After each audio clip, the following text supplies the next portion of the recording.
PSC Winner Zone YouTube ചാനലിന്റെ പുതിയൊരു ക്ലാസ്സിലേക്ക് സ്വാഗതം. നമ്മൾ SCRT ചോദ്യപ്പെട്ടിയാണ്, അതായത് പുതിയ SCRT പാഠപുസ്തകത്തെയും അതുപോലെ തന്നെ NCERT ഫാക്ട്സും ഒക്കെ ഉൾപ്പെടുത്തിക്കൊണ്ടുള്ള ക്ലാസ്സാണ്. ക്ലാസ്സിന്റെ പുതിയ SCRT പാഠപുസ്തകം, അതിനോടൊപ്പം തന്നെ മറ്റ് ഫാക്ട്സും ഒക്കെ ഉൾപ്പെടുത്തി ഓൾറെഡി ഒരു 3 ക്ലാസ് ബയോളജിയുമായി ബന്ധപ്പെട്ട് നാഡീ വ്യവസ്ഥയുമായി ബന്ധപ്പെട്ട് ചെയ്തു. അതിൻ്റെ 4ാമത്തെ ക്ലാസ് ആണ്. നമ്മൾ ഇന്ന് സുഷുമ്നാ നാഡിയുണ്ട്, സെൻട്രൽ ചാനലാണല്ലോ, അതും മറ്റു വസ്തുതകളുമൊക്കെ ഈ ക്ലാസ്സിലൂടെ മനസ്സിലാക്കുന്നുണ്ട്. ഡിഗ്രി ലെവൽ പ്രിലിമിനറി എക്സാമിനേഷൻ്റെ 3ാം ഘട്ടത്തിൻ്റെ ഹാൾ ടിക്കറ്റ് ഒക്കെ വന്നിട്ടുണ്ട്. എക്സാം എഴുതുന്നവരെല്ലാം അത് ഡൗൺലോഡ് ചെയ്ത് എടുത്തെന്ന് കരുതുന്നു. അതിനോടൊപ്പം തന്നെ നമുക്കറിയാം 10th ലെവൽ പ്രിലിമിനറിയുടെ എക്സാമിനേഷനൊക്കെ വരികയാണ്. അതിനെല്ലാം പ്രയോജനം ചെയ്യും പുതിയ SCRT പാഠപുസ്തകത്തിൽ കുറേയധികം വസ്തുതകൾ നമുക്ക് പഠിക്കാനുണ്ട്. എക്സാം ഓറിയന്റഡ് പോയിന്റ് ആയിട്ടാണ് നമ്മൾ പഠിക്കുന്നത്. അപ്പോൾ എല്ലാവർക്കും ക്ലാസ്സിലേക്ക് സ്വാഗതം. നിങ്ങൾക്ക് ഈ ക്ലാസ് ഇഷ്ടപ്പെടുകയാണെങ്കിൽ ലൈക്ക് ചെയ്യണം, അതുപോലെ തന്നെ കമന്റ് ചെയ്യണം, സബ്സ്ക്രൈബ് ചെയ്യണം. നിങ്ങളുടെ കൂട്ടുകാർക്കായി ഈ ചാനൽ പങ്കുവയ്ക്കാൻ വിട്ടുപോകരുത്. നമുക്ക് എന്തായാലും ക്ലാസ്സിലേക്ക് പോകാം. അപ്പോൾ നമ്മുടെ സ്പൈനൽ കോഡ് അല്ലേ, സുഷുമ്നയെ കുറിച്ചാണ് നമ്മൾ ആദ്യം മനസ്സിലാക്കുന്നത്. നമുക്കറിയാം മെഡില്ല ഒബ്ലോംഗേറ്റയുടെ തുടർച്ചയായി കാണപ്പെടുന്ന കേന്ദ്ര നാഡീവ്യവസ്ഥയാണ്. ആ കേന്ദ്ര നാഡീവ്യവസ്ഥയുടെ ഭാഗമാണ് സുഷുമ്ന അഥവാ സ്പൈനൽ കോഡ് എന്ന് പറയുന്നത് അല്ലേ. മെഡില്ല ഒബ്ലോംഗേറ്റയുടെ തുടർച്ചയായി കാണപ്പെടുന്ന കേന്ദ്ര നാഡീവ്യവസ്ഥയുടെ ഭാഗമാണ് സുഷുമ്ന അഥവാ സ്പൈനൽ കോഡ് എന്നറിയപ്പെടുന്നത്. നിങ്ങൾക്ക് ചിത്രത്തിലൂടെ സുഷുമ്നാ നാഡി കാണാനായിട്ട് സാധ്യമാകും. ഗ്രേ മാറ്ററും വൈറ്റ് മാറ്ററും ഒക്കെ നമ്മൾ എന്താണെന്ന് ഓൾറെഡി നമ്മൾ പഠിച്ചിട്ടുണ്ട്. അതുപോലെ തന്നെ central canal, dorsal root, ventral root, ഇവ എന്താണെന്ന് നമ്മൾ അറിഞ്ഞിരിക്കണം. അപ്പോൾ സുഷുമ്നാ നാഡിയുടെ ചിത്രമാണ്. സെൻട്രൽ കനാൽ നമ്മൾ സെറിബ്രോ സ്പൈനൽ ദ്രവത്തെ കുറിച്ച് പഠിച്ചിട്ടുണ്ട്. ഈ സെറിബ്രോ സ്പൈനൽ ദ്രവം നിറഞ്ഞിരിക്കുന്ന സുഷുമ്നാ നാഡിയുടെ ഭാഗമാണ് ഇത് സെൻട്രൽ കനാൽ എന്ന് പറയുന്നത്. അപ്പൊ സെൻട്രൽ കനാൽ എന്ന് പറയുന്ന സെറിബ്രോ സ്പൈനൽ ദ്രവം നിറഞ്ഞിരിക്കുന്ന ഭാഗമാണ്. അതുപോലെ തന്നെ സുഷുമ്നയിലേക്ക് ശരീരത്തിന്റെ വിവിധ ഭാഗങ്ങളിൽ നിന്നുള്ള സന്ദേശങ്ങളെ കടത്തിവിടുന്നതാണ്, ഇവിടെ കാണാൻ പറ്റും, ഡോഴ്സൽ റൂട്ട്. ഡോഴ്സൽ റൂട്ടാണ് ശരീരത്തിന്റെ വിവിധ ഭാഗങ്ങളിൽ നിന്നുള്ള സന്ദേശങ്ങളെ സുഷുമ്നയിലേക്ക് കടത്തിവിടുന്നത്. അതുപോലെ തന്നെ വെൻട്രൽ റൂട്ട് എന്ന് പറഞ്ഞു കഴിഞ്ഞാൽ, ഇതെന്ന് പറഞ്ഞാൽ ഡോർസൽ റൂട്ടും മറ്റത് വെൻട്രൽ റൂട്ടും. ഈ വെൻട്രൽ റൂട്ട് സുഷുമ്നയിൽ നിന്നുള്ള നിർദ്ദേശങ്ങൾ ശരീരത്തിന്റെ വിവിധ ഭാഗങ്ങളിലേക്ക് കൈമാറുന്നു. അപ്പോൾ എന്താണ് ഈ സുഷുമ്നാ നാഡിയുടെ പ്രധാന ചുമതലകൾ എന്ന് പറയുന്നത്? ഒന്ന്, സന്ദേശ കൈമാറ്റം അല്ലെ. തലച്ചോറിൽ നിന്നുള്ള നിർദ്ദേശങ്ങൾ ശരീരത്തിന്റെ വിവിധ ഭാഗങ്ങളിലേക്കും അതുപോലെ തന്നെ ശരീരത്തിൽ നിന്നുള്ള വിവരങ്ങൾ തിരിച്ച് തലച്ചോറിലേക്കും എത്തിക്കുന്നത് ആരെന്ന് ചോദിച്ചു കഴിഞ്ഞാൽ നിങ്ങൾ എഴുതണം, സ്പൈനൽ കോഡാണ്, സുഷുമ്നാ നാഡിയാണ്. തലച്ചോറിൽ നിന്നുള്ള നിർദ്ദേശങ്ങൾ ശരീരത്തിന്റെ വിവിധ ഭാഗങ്ങളിലേക്കും ശരീരത്തിൽ നിന്നുള്ള വിവരങ്ങൾ തിരിച്ച് തലച്ചോറിലേക്കും എത്തിക്കുന്നത് സുഷുമ്നാ നാഡിയാണ്, വിട്ടുപോകരുത്. അതുപോലെ തന്നെ റിഫ്ലക്സ് ആക്ഷൻസ്, നമ്മൾ വിചാരിക്കാതെ തന്നെ ശരീരം പെട്ടെന്ന് പ്രതികരിക്കുന്ന ചില ചലനങ്ങൾ ഉണ്ടല്ലോ, അത് നിങ്ങൾക്കറിയാം. ഉദാഹരണത്തിന് തീയിൽ തൊടുമ്പോൾ നമ്മൾ കൈ പെട്ടെന്ന് പിൻവലിക്കുന്നു.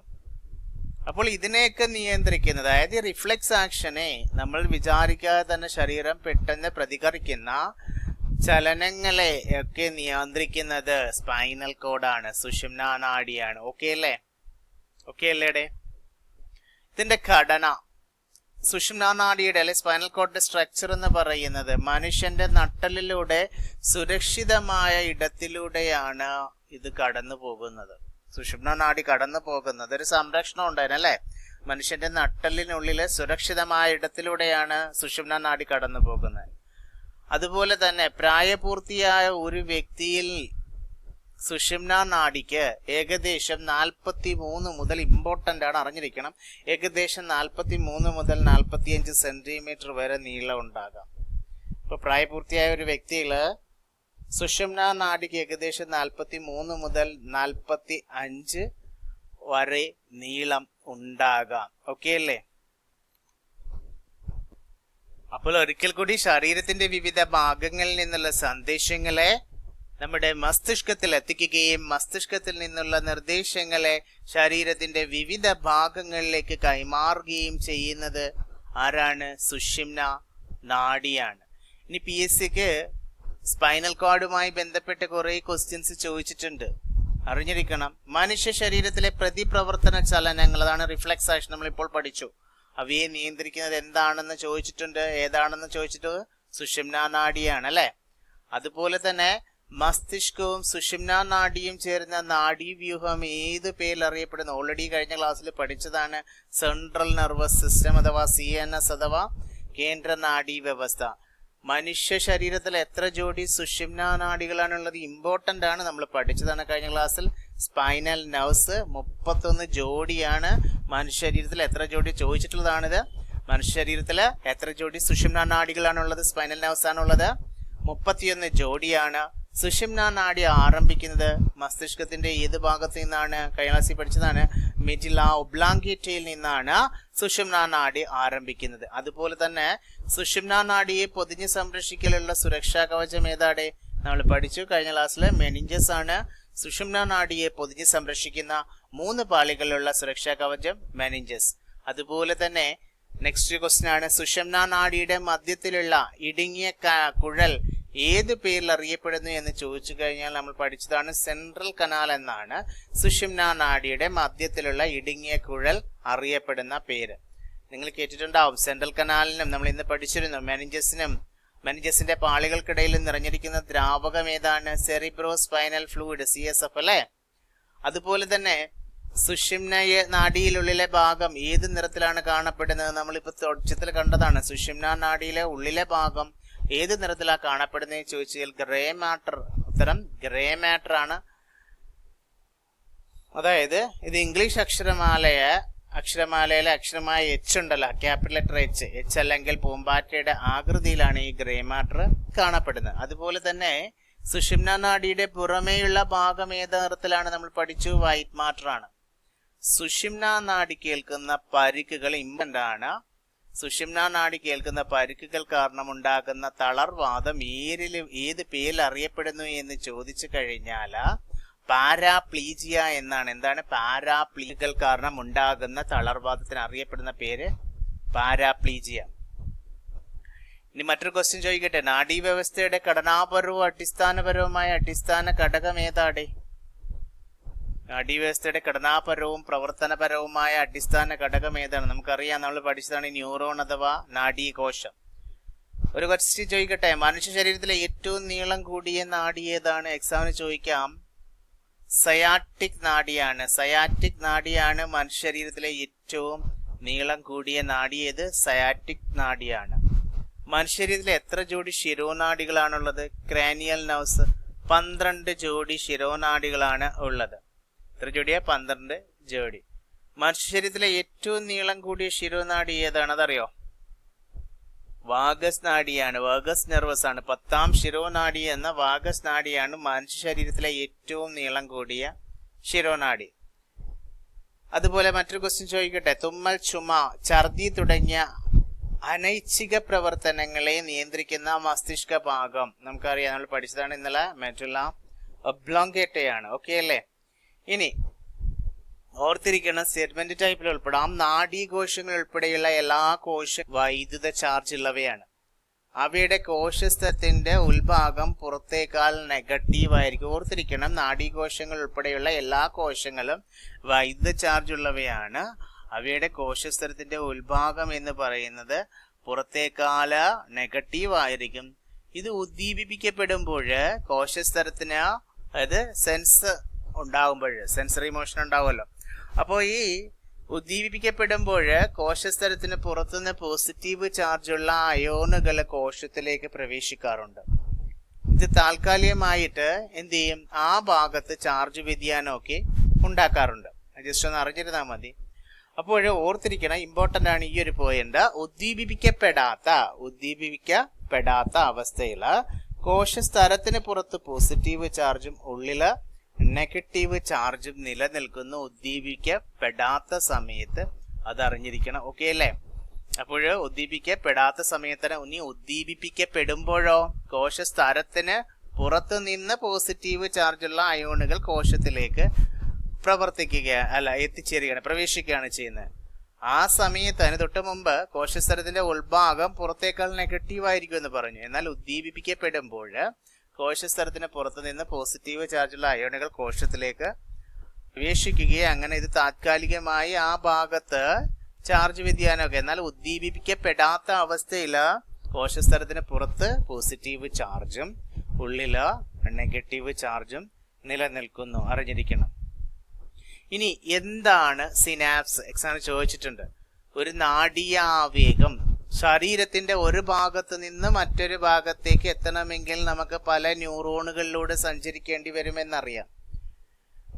അപ്പോൾ ഒരു ന്യൂറോണിൽ നിന്ന് മറ്റൊരു ന്യൂറോണിലേക്ക് ആവേഗം കൈമാറുന്ന ഭാഗമാണ് സിനാപ്സ് എന്ന് പറയുന്നത്. നമ്മൾ സിനാപ്റ്റിക് നോബൊക്കെ പഠിച്ചിരുന്നല്ലേ. അപ്പോൾ സിനാപ്സ് എന്ന് പറഞ്ഞു കഴിഞ്ഞാൽ എന്താണ്? രണ്ട് നാഡീകോശങ്ങൾ തമ്മിലോ ഒരു നാഡീകോശവും പേശീകോശവും തമ്മിലോ ബന്ധപ്പെടുന്ന സന്ധി സ്ഥലമാണ് ഏത്? സിനാപ്സ്. ഒരു ന്യൂറോണിൽ നിന്ന് മറ്റൊരു ന്യൂറോണിലേക്ക് ആവേഗം കൈമാറുന്ന ഭാഗം. രണ്ട് നാഡീകോശങ്ങൾ തമ്മിലോ ഒരു നാഡീകോശവും പേശീകോശവും തമ്മിലോ ബന്ധപ്പെടുന്ന സന്ധി സ്ഥലത്തെയാണ് സിനാപ്സ് എന്ന് പറയുന്നത്. അപ്പോൾ എക്സാമിന് ചോദിച്ചിട്ടുണ്ട്, രണ്ട് നാഡീകോശങ്ങൾ പരസ്പരം ബന്ധപ്പെടുന്ന ഭാഗം ഏത് പേരിൽ അറിയപ്പെടുന്നു എന്ന് PC എക്സാം ചോദിച്ചില്ല. സിനാപ്സ് എന്നാണ് അറിയപ്പെടുന്നത്. നാഡീ സന്ദേശങ്ങൾ ഒരു ന്യൂറോണിൽ നിന്നും അടുത്തതിലേക്ക് കൈമാറാൻ സഹായിക്കുന്ന രാസപദാർത്ഥങ്ങൾ ഏത് പേരിൽ അറിയപ്പെടുന്നു എന്ന് ചോദിച്ചു കഴിഞ്ഞാൽ ന്യൂറോ ട്രാൻസ്മിറ്റേഴ്സ്. നമ്മൾ പല ന്യൂറോ ട്രാൻസ്മിറ്റേഴ്സിന്റെ പേരൊക്കെ പഠിച്ചതാണ്, ഓർമ്മയുണ്ടോ? അസറ്റൈൽ കൊളീനൊക്കെ. അപ്പോൾ നാഡീയ പ്രേഷകങ്ങൾ എന്നാണ് മലയാളത്തിൽ പറയുന്നത്. അപ്പോൾ നാഡീ സന്ദേശങ്ങൾ ഒരു ന്യൂറോണിൽ നിന്നും അടുത്തതിലേക്ക് കൈമാറാൻ സഹായിക്കുന്ന രാസപദാർത്ഥങ്ങൾ ഏത് പേരിൽ അറിയപ്പെടുന്നു എന്ന് ചോദിച്ചാൽ നാഡീയ പ്രേഷകങ്ങൾ അഥവാ ന്യൂറോ ട്രാൻസ്മിറ്റേഴ്സ് ആണ്. അപ്പോൾ മനുഷ്യ ശരീരത്തിൽ ഏറ്റവും കൂടുതൽ കാണപ്പെടുന്ന പ്രധാന നാഡീയ പ്രേഷകം അഥവാ ന്യൂറോ ട്രാൻസ്മിറ്റർ ഏതാണ്? അതാണ് നമ്മൾ പഠിച്ചത്. മനുഷ്യ ശരീരത്തിൽ ഏറ്റവും കൂടുതൽ കാണപ്പെടുന്ന ന്യൂറോ ട്രാൻസ്മിറ്റർ അസറ്റൈൽ കൊളീൻ ആണ്. മറന്നു പോകരുത്, എക്സാമിന് ചോദിച്ചിട്ടുള്ളതാണ്. സിനാപ്സിന്റെ ഘടന, സ്ട്രക്ചർ ഓഫ് സിനാപ്സ് നിങ്ങൾക്ക് സ്ക്രീനിൽ കാണാനായിട്ട് പറ്റുന്നുണ്ട് അല്ലെ? സിനാപ്റ്റിക് നോബ് നമ്മൾ പറഞ്ഞിരുന്നു. ന്യൂറോ ട്രാൻസ്മിറ്ററുകൾ എന്താണെന്ന് മനസ്സിലായി. അതായത് നാഡീ സന്ദേശങ്ങൾ ഒരു ന്യൂറോണിൽ നിന്നും അടുത്തതിലേക്ക് കൈമാറാൻ സഹായിക്കുന്ന രാസപദാർത്ഥങ്ങളെയാണ് ന്യൂറോ ട്രാൻസ്മിറ്റേഴ്സ് അഥവാ എന്ത് പറയുന്നത്? നാഡീയ പ്രേഷകങ്ങൾ എന്ന് പറയുന്നത്. അപ്പോൾ സിനാപ്റ്റിക് നോബ് എന്ന് പറയുന്നത് ന്യൂറോ ട്രാൻസ്മിറ്ററുകൾ നിറഞ്ഞ വെസിക്കിളുകൾ ഉള്ള ആക്സോണൈറ്റിന്റെ അഗ്രഭാഗമാണ്. ആക്സോണൈറ്റ് ഒക്കെ നമ്മൾ പഠിച്ചതാണ് അല്ലെ? ആക്സോണൈറ്റ് ഏതാണ്? ആക്സോൺ ഇതാണ്. ആക്സോണിനെ പൊതിഞ്ഞ് എന്തുണ്ട്? മൈലിൻ ഷീത്ത് ഉണ്ട്. അതുപോലെ തന്നെ ആക്സോണൈറ്റ് ആണിത്. ഈ ശാഖകളെയാണ് ആക്സോണൈറ്റ് എന്ന് പറയുന്നത്. അതിന്റെ ഏറ്റവും അറ്റത്ത് കാണുന്നതാണ് സിനാപ്റ്റിക് നോബ് എന്ന് പറയുന്നത്. ഇതൊക്കെ നമ്മൾ കഴിഞ്ഞ ക്ലാസ്സിൽ വിശദമായിട്ട് പഠിച്ചതാണ്. അപ്പോൾ ന്യൂറോ ട്രാൻസ്മിറ്ററുകൾ നിറഞ്ഞ വെസിക്കിളുകളുള്ള ആക്സോണൈറ്റിന്റെ അഗ്രഭാഗമാണ്. അതിന്റെ എൻലാർജ്ഡ് പിക്ചറാണ് ഇവിടെ കാണാൻ സാധിക്കുന്നത്. ഇത് പ്രീ സിനാപ്റ്റിക് സ്തരമാണ്. അതുപോലെ തന്നെ ഇതിനെയാണ് ഈ റൗണ്ട് ഷേപ്പിലുള്ള സിനാപ്റ്റിക് വെസിക്കിൾ ആണ്. ഇതാണ് സിനാപ്സിനിടയ്ക്കുള്ള വിടവ് എന്ന് പറയുന്നത്. സിനാപ്റ്റിക് വിടവ്, ന്യൂറോണുകൾക്കിടയിലുള്ള ചെറിയ വിടവാണ് സിനാപ്റ്റിക് ക്ലഫ്റ്റ് അഥവാ ന്യൂറോണുകൾക്കിടയിലുള്ള ചെറിയ വിടവാണ് സിനാപ്റ്റിക് ക്ലഫ്റ്റ് എന്ന് പറയുന്നത്. ന്യൂറോ ട്രാൻസ്മിറ്റർ ആണ് ഇവിടെ കാണാൻ സാധിക്കുന്നത്. ഈ ഡോട്ട് ആയിട്ടുള്ള ന്യൂറോ ട്രാൻസ്മിറ്റർ, അതായത് നാഡീ സന്ദേശങ്ങൾ ഒരു ന്യൂറോണിൽ നിന്നും അടുത്ത ന്യൂറോണിലേക്ക് കൈമാറാൻ സഹായിക്കുന്ന രാസപദാർത്ഥങ്ങളെയാണ് ന്യൂറോ ട്രാൻസ്മിറ്റർ അഥവാ നാഡീയ പ്രേഷകങ്ങൾ എന്ന് പറയുന്നത്. അപ്പോൾ ഇത് പോസ്റ്റ് സിനാപ്റ്റിക് സ്തരമാണ്. ഇത് നമ്മൾ സിനാപ്റ്റിക് നോബ് വഴി ന്യൂറോ ട്രാൻസ്മിറ്ററുകൾ നിറഞ്ഞ വെസിക്കിളുകളുള്ള ആക്സോണൈറ്റിന്റെ ഭാഗമാണ് ആ സിനാപ്റ്റിക് നോബ്. ഇനി പോസ്റ്റ് സിനാപ്റ്റിക് സ്തരത്തില് ന്യൂറോ ട്രാൻസ്മിറ്ററുകളെ സ്വീകരിക്കുന്ന റിസപ്റ്ററുകളുള്ള ഡെൻഡ്രൈറ്റിന്റെ ഭാഗം, നമ്മൾ ആക്സോണൈറ്റും ഡെൻഡ്രൈറ്റും ഒക്കെ പഠിച്ചിരുന്നു. അപ്പോൾ ആ ഡെൻഡ്രൈറ്റിന്റെ ഭാഗമാണ് പോസ്റ്റ് സിനാപ്റ്റിക് സ്തരം എന്ന് പറയുന്നത്. ന്യൂറോ ട്രാൻസ്മിറ്ററുകളെ സ്വീകരിക്കുന്ന റിസപ്റ്ററുകളുള്ള ഡെൻഡ്രൈറ്റിന്റെ ഭാഗം. അപ്പോൾ സിനാപ്റ്റിക് വിടവ്, ന്യൂറോണുകൾക്കിടയിലുള്ള ചെറിയ വിടവിനെയാണ് സിനാപ്റ്റിക് ക്ലഫ്റ്റ് എന്ന് പറയുന്നത്. ഇതൊക്കെ നമുക്ക് മനസ്സിലാക്കാം. അപ്പോൾ ഇത് സിനാപ്സിന്റെ ഘടനയാണ്. അപ്പോൾ ഓർത്തിരിക്കണം, ആവേഗങ്ങൾ സിനാപ്റ്റിക് നോബിൽ എത്തുമ്പോൾ, അപ്പൊ സിനാപ്റ്റിക് നോബിൽ എന്ത് ചെയ്യുന്നുണ്ട്? ആവേഗങ്ങൾ എത്തും. ഈ ആവേഗങ്ങൾ എത്തുമ്പോൾ അത് ന്യൂറോ ട്രാൻസ്മിറ്ററുകളെ സിനാപ്റ്റിക് വിടവിലേക്കാണ് സ്രവിക്കുന്നത്. ഈ ആവേഗങ്ങൾ എത്തുമ്പോൾ സിനാപ്റ്റിക് നോബിൽ എത്തുമ്പോൾ അതെന്ത് ചെയ്യും? ന്യൂറോ ട്രാൻസ്മിറ്ററുകളെ എന്ത് ചെയ്യും? ഈ സിനാപ്റ്റിക് ക്ലഫ്റ്റിലേക്കാണ് എന്ത് ചെയ്യുന്നത്? സ്രവിക്കുന്നത്. അതുപോലെ തന്നെ ഈ ന്യൂറോ ട്രാൻസ്മിറ്ററുകൾ പിന്നീട് എന്ത് ചെയ്യും? പോസ്റ്റ് സിനാപ്റ്റിക് സ്തരത്തിലേക്ക് റിസപ്റ്ററുകളുമായി ചേർന്ന് ആ ന്യൂറോണിനെ ഉദ്ദീപിപ്പിക്കുകയാണ്. പോസ്റ്റ് സിനാപ്റ്റിക് സ്തരത്തില് റിസപ്റ്ററുകളുമായി ചേർന്ന് ഈ ന്യൂറോ ട്രാൻസ്മിറ്റർ എന്ത് ചെയ്യും? ഉദ്ദീപിപ്പിക്കുകയാണ് ചെയ്യുന്നത്. ആ ന്യൂറോണിനെ എന്ത് ചെയ്യും? ഉദ്ദീപിക്കും. അങ്ങനെ സിനാപ്സുകള് ആവേഗങ്ങളെ ഒരു ദിശയിൽ മാത്രം കടത്തിവിടുകയും ആവേഗങ്ങളുടെ സഞ്ചാര വേഗത വർദ്ധിപ്പിക്കുകയും ചെയ്യുന്നു. മനസ്സിലായല്ലോ എങ്ങനെയാണ് ഇതിന്റെ പ്രവർത്തനം എന്ന് പറഞ്ഞാൽ? ആവേഗങ്ങള് സിനാപ്റ്റിക് നോബിൽ എത്തുമ്പോൾ അത് ന്യൂറോ ട്രാൻസ്മിറ്ററുകളെ സിനാപ്റ്റിക് ക്ലഫ്റ്റിലേക്ക് സ്രവിക്കുകയും ഈ ന്യൂറോ ട്രാൻസ്മിറ്ററുകൾ പോസ്റ്റ് സിനാപ്റ്റിക് സ്തരത്തിലെ റിസപ്റ്ററുകളുമായി ചേർന്ന് ആ ന്യൂറോണിനെ ഉദ്ദീപിപ്പിക്കുകയും അങ്ങനെ സിനാപ്സുകൾ ആവേഗങ്ങളെ ഒരു ദിശയിൽ മാത്രം കടത്തിവിടുകയും ആവേഗങ്ങളുടെ സഞ്ചാര വേഗത വർദ്ധിപ്പിക്കുകയും ചെയ്യുന്നു. അപ്പോൾ മനുഷ്യ ശരീരത്തിൽ ഏറ്റവും കൂടുതൽ കാണപ്പെടുന്ന പ്രധാന നാഡീയ പ്രേഷകം അഥവാ ന്യൂറോ ട്രാൻസ്മിറ്റർ ഏതാണ്? നമ്മൾ പഠിച്ചു, അസറ്റൈൽ കൊളിൻ ആണ്. മസ്തിഷ്കത്തിൽ സന്തോഷം, പ്രതിഫലം തുടങ്ങിയ വികാരങ്ങൾ ഉണർത്തുന്ന നാഡീയ പ്രേഷകം ചോദിച്ചു കഴിഞ്ഞാൽ, ന്യൂറോ ട്രാൻസ്മിറ്റർ ചോദിച്ചു കഴിഞ്ഞാൽ ഡോപ്പമിൻ ആണ്. അത് നിങ്ങൾക്കറിയാം. അതുപോലെ തന്നെ ഒരു നാഡീകോശത്തിൽ ആ നാഡീകോശത്തിന്റെ ആക്സോണിന്റെ അഗ്രവും അടുത്ത നാഡീകോശത്തിന്റെ ഡെൻഡ്രൈറ്റും തമ്മിലുള്ള സിനാപ്റ്റിക് ക്ലഫ്റ്റിലൂടെ സന്ദേശങ്ങൾ എപ്രകാരമാണ് സഞ്ചരിക്കുന്നത്? രാസ സന്ദേശം, കെമിക്കൽ സിഗ്നൽസ് ആയിട്ടാണ് സഞ്ചരിക്കുന്നത്. അറിഞ്ഞിരിക്കണം. ഓക്കെ അല്ലേ? അപ്പോഴ് സിനാപ്സിന്റെ ഘടനയാണ് നമ്മൾ കണ്ടത്, അതിന്റെ പ്രവർത്തനവും കണ്ടു ആ ചിത്രത്തിലൂടെ. അതായത് സന്ദേശ കൈമാറ്റം, നാഡീകോശങ്ങളിലൂടെ സന്ദേശങ്ങൾ വൈദ്യുത ആവേഗങ്ങളായി ഇലക്ട്രിക്കൽ ഇമ്പൾസസ് ആയിട്ടാണ് സഞ്ചരിക്കുന്നത് നമുക്കറിയാം. എന്നാൽ സിനാപ്സിൽ ഇത് എത്തുമ്പോഴേ എന്തായിട്ടാണ് മാറുന്നത്? രാസ സന്ദേശങ്ങളായിട്ടാണ്, കെമിക്കൽ സിഗ്നൽസ് ആയിട്ടാണ് മാറുന്നത്.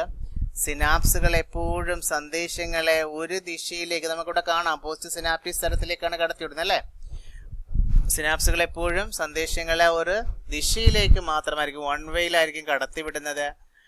അസറ്റൈൽ കൊളിൻ, ഡോപ്പമൈൻ എന്നിവ കൂടാതെ എപ്പിനെഫ്രിൻ, സെറോട്ടോണിൻ എന്നിവയും ഈ സിനാപ്സുമായി ബന്ധപ്പെട്ട എന്താണ്?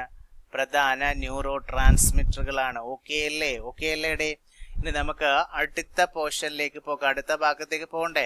അടുത്ത ഭാഗം നമ്മളെ നിയോ കോർട്ടെക്സ് ആണ്. നവീന മസ്തിഷ്കത്തെ കുറിച്ചാണ് പഠിക്കുന്നത്. നിയോ കോർട്ടെക്സ്. അപ്പോൾ ഈ നവീന മസ്തിഷ്കം അഥവാ നിയോ കോർട്ടെക്സ് സസ്തനികളിലെ മസ്തിഷ്കത്തിലെ സെറിബ്രൽ കോർട്ടെക്സ് 6 അടുക്കുകളുള്ള നവീന മസ്തിഷ്കം എന്ന സങ്കീർണ ഘടകമായ രൂപാന്തരം പ്രാപിച്ചിരിക്കുകയാണ് ചെയ്യുന്നത്. സസ്തനികളിലെ മസ്തിഷ്കത്തിലെ സെറിബ്രൽ കോർട്ടെക്സ് എത്ര അടുക്കുകളാണ്? 6 അടുക്കൾ. ഈ 6 അടുക്കുകളുള്ള നവീന മസ്തിഷ്കം എന്ന സങ്കീർണ ഘടനയായിട്ടാണ് രൂപാന്തരം പ്രാപിച്ചിരിക്കുന്നത്. മനുഷ്യരിലാണ് മറ്റ് സസ്തനികളെ അപേക്ഷിച്ച് ഏറ്റവും കൂടുതൽ വികാസം പ്രാപിച്ചിരിക്കുന്നത് സെറിബ്രൽ കോർട്ടെക്സ്. മനുഷ്യന്റെ നവീന മസ്തിഷ്കത്തില്, നിയോ കോർട്ടെക്സില് ഏകദേശം 16 ബില്യൺ, മനുഷ്യന്റെ നവീന മസ്തിഷ്കം അതായത് നിയോ കോർട്ടെക്സില് ഏകദേശം 16 ബില്യൺ നാഡീകോശങ്ങളാണ് ഉണ്ടെന്ന് കണക്കാക്കപ്പെടുന്നത്. അവയിൽ ഓരോന്നും മറ്റുള്ളവയുമായി ശരാശരി 7000-ഓളം സിനാപ്സുകളാണ് സൃഷ്ടിക്കപ്പെടുന്നത്. ഓരോ നാഡീകോശങ്ങളും സിനാപ്സുമായി ചേർന്ന് 7000-ഓളം മറ്റുള്ളവയുമായി ചേർന്നിട്ട് 7000-ഓളം, മറ്റു നാഡീകോശങ്ങളുമായി ചേർന്നിട്ട് 7000-ഓളം സിനാപ്സുകളാണ് സൃഷ്ടിക്കപ്പെടുന്നത്. ചിന്തിക്കുക, തീരുമാനങ്ങൾ എടുക്കുക, പഠിക്കുക, ഓർമ്മിക്കുക തുടങ്ങിയ ഉന്നതമായ മാനസിക പ്രവർത്തനങ്ങളെല്ലാം നമ്മുടെ നിയോ കോർട്ടെക്സിലെ നവീന മസ്തിഷ്കത്തിലെ സിനാപ്സുകളുടെ സഹായത്തോടെയാണ് സാധ്യമാകുന്നത്. ഓർത്തിരിക്കണം, ചിന്തിക്കുക, തീരുമാനങ്ങൾ എടുക്കുക, പഠിക്കുക, ഓർമ്മിക്കുക തുടങ്ങിയ ഉന്നതമായ മാനസിക പ്രവർത്തനങ്ങളെല്ലാം നവീന മസ്തിഷ്കത്തിലെ സിനാപ്സുകളുടെ സഹായത്തോടെയാണ് സാധ്യമാകുന്നത്. നമുക്കറിയാം, നമ്മൾ പുതിയ കാര്യങ്ങളൊക്കെ പഠിക്കും, അതേപോലെ തന്നെ പുതിയ അനുഭവങ്ങളൊക്കെ നമ്മൾ നേടും. അങ്ങനെ ഇവയൊക്കെ നേടുകയോ ചെയ്യുകയോ ഒക്കെ ചെയ്യുമ്പോൾ നമ്മുടെ ഈ മസ്തിഷ്കത്തിലെ സിനാപ്സുകളുടെ എണ്ണം വർദ്ധിക്കുകയും നമ്മുടെ മസ്തിഷ്കം കൂടുതൽ എന്ത് ചെയ്യും? റീജുവനൈറ്റ് ചെയ്യുകയും കൂടുതൽ കാര്യക്ഷമമാവുകയാണ് ചെയ്യുന്നത്. അതായത് നമ്മൾ പുതിയ പുതിയ കാര്യങ്ങൾ, അറിവുകൾ സമ്പാദിക്കുന്ന, പുതിയ അനുഭവങ്ങൾ ഉണ്ടാകുന്ന ഇങ്ങനെ സമയത്ത് സിനാപ്സുകളുടെ എണ്ണം വർദ്ധിക്കും. ഇങ്ങനെ വർദ്ധിക്കുന്നതിനോടൊപ്പം നമ്മുടെ മസ്തിഷ്കം എന്ത് ചെയ്യും? കൂടുതൽ കാര്യക്ഷമമാവുകയും ചെയ്യും. അപ്പൊ മനസ്സിലായല്ലോ നിയോ കോർട്ടെക്സ് എന്താണ്. ഇനി നമുക്ക് വിവിധതരം ന്യൂറോണുകളെ കുറിച്ചൊന്ന് അറിഞ്ഞിരിക്കണം. നമ്മൾ കേന്ദ്ര നാഡീവ്യവസ്ഥയും അതുപോലെ തന്നെ പെരിഫറൽ നാഡീവ്യവസ്ഥയെ കുറിച്ചൊക്കെ നമ്മൾ പഠിച്ചിരുന്നു. അപ്പോൾ കേന്ദ്ര നാഡീവ്യവസ്ഥയും പെരിഫറൽ നാഡീവ്യവസ്ഥയിലൂടെ സംവേദങ്ങൾ എങ്ങനെ ട്രാൻസ്മിറ്റ് ചെയ്യുന്നു നിങ്ങൾക്ക് ഇവിടെ കാണാൻ സാധിക്കും അല്ലേ? ഗ്രാഹി വഴി സംവേദ ന്യൂറോൺ വഴിയും ആ സംവേദ ന്യൂറോണിൽ നിന്ന് ഇന്റർ ന്യൂറോൺ വഴി പ്രേരക ന്യൂറോൺ വഴി അവയവത്തിൽ അതല്ലെങ്കിൽ പേശിയിൽ അല്ലെങ്കിൽ ഗ്രന്ഥിയിൽ എത്തപ്പെടുന്നു എന്ന് നമുക്കറിയാം. അതായത് നമ്മുടെ നാഡികളുമായി ബന്ധപ്പെട്ട് കുറേയധികം കാര്യങ്ങൾ അറിഞ്ഞിരിക്കണം. വിവിധതരം ന്യൂറോണുകളെ കുറിച്ച് അറിഞ്ഞിരിക്കണം. നമ്മൾ ഇതിനെക്കുറിച്ചൊക്കെ ഡീറ്റെയിൽഡ് ആയിട്ട് പിന്നെ പഠിക്കുന്നുണ്ട്. Sensory neurons. അപ്പോൾ ഈ സംവേദ ന്യൂറോൺസ് പെരിഫറൽ നാഡീ വ്യവസ്ഥയിലാണ് കാണപ്പെടുന്നത്. ശരീരത്തിന്റെ വിവിധ ഭാഗങ്ങളിൽ നിന്നുള്ള, അതായത് ജ്ഞാനേന്ദ്രിയങ്ങളിൽ നിന്നുള്ള സന്ദേശങ്ങളെ തലച്ചോറിലേക്കും സുഷുമ്നാ നാഡിയിലേക്കും എത്തിക്കുന്നതാണ് സംവേദ നാഡീകോശങ്ങൾ അഥവാ സെൻസറി ന്യൂറോൺസ് എന്ന് പറയുന്നത്. ഇനി അതുപോലെ തന്നെ ഇവിടെ പ്രേരക ന്യൂറോൺ ഉണ്ട്, മോട്ടോർ ന്യൂറോൺസ്. അപ്പൊ ഇതിന്റെ ചുമതല എന്തായിരിക്കും? നമ്മൾ സംവേദ ന്യൂറോൺ അതല്ലെങ്കിൽ സെൻസറി ന്യൂറോണിന്റെ ചുമതല എന്ന് പറഞ്ഞു കഴിഞ്ഞാൽ ശരീരത്തിന്റെ വിവിധ ഭാഗങ്ങളിൽ നിന്ന്, അതായത് ജ്ഞാനേന്ദ്രിയങ്ങൾ, കണ്ണായിക്കോട്ടെ അതുപോലെ തന്നെ ചെവി ആയിക്കോട്ടെ, അപ്പോൾ ജ്ഞാനേന്ദ്രിയങ്ങളിൽ നിന്നുള്ള സന്ദേശങ്ങളെ തലച്ചോറിലേക്കും സുഷുമ്നാ നാഡിയിലേക്കും എത്തിക്കുന്നത് സംവേദ ന്യൂറോൺ അഥവാ സെൻസറി ന്യൂറോൺ ആണ്.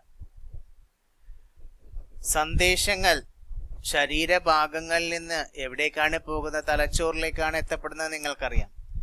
ഇനി പ്രേരക ന്യൂറോൺ ഉണ്ട്, പ്രേരക നാഡീ കോശങ്ങൾ, മോട്ടോർ ന്യൂറോൺസ്. എന്താണ് ഇവയുടെ ചുമതല? തലച്ചോറിൽ നിന്നും സുഷുമ്നാ നാഡിയിൽ നിന്നുമുള്ള നിർദ്ദേശങ്ങളെ ശരീരത്തിന്റെ വിവിധ ഭാഗങ്ങളിലേക്കും, അതാണ് നമ്മളിവിടെ ചിത്രത്തിൽ കാണുന്നത്, ശരീരത്തിന്റെ വിവിധ ഭാഗങ്ങളിലേക്കും, മറ്റേ തലച്ചോറിലെത്തി തലച്ചോറിൽ നിന്ന് തിരിച്ചു പോവുകയാണ് അല്ലേ? തലച്ചോറിൽ നിന്നും സുഷുമ്നാ നാഡിയിൽ നിന്നുമുള്ള നിർദ്ദേശങ്ങളെ ശരീരത്തിന്റെ വിവിധ ഭാഗങ്ങളിലേക്കും പേശികളിലേക്കും എത്തിക്കുന്നത് പ്രേരക ന്യൂറോൺ അഥവാ മോട്ടോർ ന്യൂറോൺ ആണ്. അടുത്താണ് ഇടയ്ക്കുള്ളത് ഇന്റർ ന്യൂറോൺ ഉണ്ടല്ലേ, മധ്യവർത്തി നാഡീകോശങ്ങൾ എന്ന് പറയുന്ന അസോസിയേഷൻ ന്യൂറോൺസ്. മധ്യവർത്തി നാഡീകോശങ്ങൾ എന്ന് പറയുന്ന ഇന്റർ ന്യൂറോൺസ് അഥവാ അസോസിയേഷൻ ന്യൂറോൺസ്. അപ്പൊ ഇവയുടെ ചുമതല എന്തായിരിക്കും? സംവേദ നാഡീകോശങ്ങളെയും പ്രേരക നാഡീകോശങ്ങളെയും തമ്മിൽ പരസ്പരം ബന്ധിപ്പിക്കുന്നതാണ് മധ്യവർത്തി നാഡീകോശങ്ങൾ അഥവാ ഇന്റർ ന്യൂറോൺ എന്ന് പറയുന്നത്. ഇവ തലച്ചോറിലും സുഷുമ്നാ നാഡിയിലുമാണ് ഇന്റർ ന്യൂറോൺ കാണപ്പെടുന്നത്. മധ്യവർത്തി നാഡീകോശങ്ങൾ അഥവാ അസോസിയേഷൻ ന്യൂറോൺസ് കാണപ്പെടുന്നത് തലച്ചോറിലും സുഷുമ്നാ നാഡിയിലുമാണ്. ഇവ മസ്തിഷ്കത്തിലും സുഷുമ്നാ നാഡിയിലും മാത്രമാണ് കാണപ്പെടുന്നത്. ഓക്കെ അല്ലേ? അപ്പോൾ ഇതുമായിട്ട് ബന്ധപ്പെട്ട് PSC പല ക്വസ്റ്റ്യൻസും ചോദിച്ചിട്ടുണ്ട് മുൻപ്. കണ്ണ്, മൂക്ക്, നാക്ക് തുടങ്ങിയ ജ്ഞാനേന്ദ്രിയങ്ങളിൽ നിന്ന് സന്ദേശങ്ങൾ മസ്തിഷ്കത്തിൽ എത്തിക്കുന്ന ഏതുതരം നാഡികളാണ്? പ്രീവിയസ് ക്വസ്റ്റ്യൻ ആണ്. അപ്പോൾ സെൻസറി നെർവ്സ് ആണ്. സംവേദ നാഡികൾ, മൂക്ക്, നാക്ക് തുടങ്ങിയ ജ്ഞാനേന്ദ്രിയങ്ങളിൽ നിന്ന് സന്ദേശങ്ങൾ മസ്തിഷ്കത്തിൽ എത്തിക്കുന്നത് ഏതുതരം നാഡികളാണ്? സംവേദ നാഡികളാണ് അഥവാ സെൻസറി നെർവ്സ് ആണ്. ഇനി മറ്റൊരു ക്വസ്റ്റ്യൻ, മസ്തിഷ്കത്തിൽ നിന്നുള്ള, നമ്മളിപ്പോൾ പഠിച്ചതാണ്, മസ്തിഷ്കത്തിൽ നിന്നുള്ള ആജ്ഞകൾ പേശികളിലേക്ക് എത്തിക്കുന്ന നാഡികൾ ഏതാണ്? അതാണ് ഇവിടെ കൊടുത്തിരിക്കുന്നത്. പേശികളിലേക്ക് എത്തിക്കുകയല്ല, പ്രേരക ന്യൂറോൺ ആണ് അല്ലെങ്കിൽ പ്രേരക നാഡികളാണ്, മോട്ടോർ നെർവ്സ് എന്ന് ഇംഗ്ലീഷിൽ പറയും. ഇനി നിങ്ങളോട് മറ്റൊരു ക്വസ്റ്റ്യൻ ചോദിക്കട്ടെ. പ്രതിപ്രവർത്തന ചലനങ്ങളിൽ റിഫ്ലക്സ് ആക്ഷൻ സംവേദ നാഡീകോശത്തെയും പ്രേരക നാഡീകോശത്തെയും തമ്മിൽ ബന്ധിപ്പിക്കുന്ന കോശം ഏതെന്ന് ചോദിച്ചു കഴിഞ്ഞാൽ എന്തെഴുതും? ഇന്റർ ന്യൂറോൺ അഥവാ മധ്യവർത്തി നാഡീകോശം അഥവാ അസോസിയേഷൻ നാഡി, അസോസിയേറ്റീവ് നാഡീകോശം എന്ന് പറയാം അല്ലെ, അസോസിയേഷൻ ന്യൂറോൺസ് എന്ന് പറയും. ഓക്കെ അല്ലേ? ഇനി മറ്റൊരു ക്വസ്റ്റ്യൻ, ഒരു ന്യൂറോണിന്റെ നീളം കൂടിയ ശാഖ കഴിഞ്ഞ ക്ലാസ്സിൽ പഠിച്ച ഏത് പേരിൽ അറിയപ്പെടും? ആക്സോൺ എന്നറിയപ്പെടും അല്ലെ, ആക്സോൺ എന്ന് അറിയപ്പെടും. നാഡീകോശങ്ങൾക്ക് സംരക്ഷണവും പോഷണവും നൽകുന്ന കോശങ്ങൾ ഏതാണ്? നമ്മൾ പഠിച്ചതാണ്. നാഡീകോശങ്ങൾക്ക് സംരക്ഷണവും പോഷണവും നൽകുന്ന കോശങ്ങൾ ഏതാടെ അറിയോ? ഗ്ലിയൽ കോശങ്ങളാണ്, അല്ലെങ്കിൽ ന്യൂറോഗ്ലിയ എന്ന് പറയും. ന്യൂറോഗ്ലിയസ് ഇന്നലെ പഠിച്ചതാണ്. ഗ്ലിയൽ കോശങ്ങൾ, ഗ്ലിയ സെൽസ് അഥവാ ന്യൂറോഗ്ലിയയാണ് നാഡീകോശങ്ങൾക്ക് സംരക്ഷണവും അതുപോലെ തന്നെ പോഷണവും നൽകുന്ന കോശങ്ങൾ. അപ്പോൾ കൂട്ടുകാരെ, നമ്മളിന്ന് സുഷുമ്നയെ കുറിച്ചും വിവിധ നാഡികളെ കുറിച്ചൊക്കെ പഠിച്ചല്ലേ. അടുത്ത ക്ലാസ്സിലും കൂടെ അതിൻ്റെ ഒരു കണ്ടിന്യൂസ് ക്ലാസ് ഉണ്ടാവാം. അതോടുകൂടി ഈ ചാപ്റ്റർ നമ്മൾ അവസാനിപ്പിക്കുന്നു. അപ്പോൾ ഒരു 5 ക്ലാസ്സും നന്നായിട്ട് കേട്ട് മനസ്സിലാക്കുക. ഒരു തവണ കേട്ടിട്ട് മനസ്സിലാക്കാൻ ബുദ്ധിമുട്ടുള്ളവർ വീണ്ടും കേട്ട് നോക്കുക. നിങ്ങൾക്കിത് പ്രയോജനം ചെയ്യും. എല്ലാ തരത്തിലുള്ള എക്സാമിനും ഇമ്പോർട്ടൻ്റ് ആയിട്ടുള്ള ഒരു ടോപ്പിക്കാണ്. സയൻസിലെ ബയോളജി ഭാഗത്ത് നിന്നുള്ള, ജീവശാസ്ത്ര മേഖലയിൽ നിന്നുള്ള. നമുക്ക് അടുത്ത ക്ലാസ്സിൽ വീണ്ടും കണ്ടുമുട്ടാം. Bye, take care.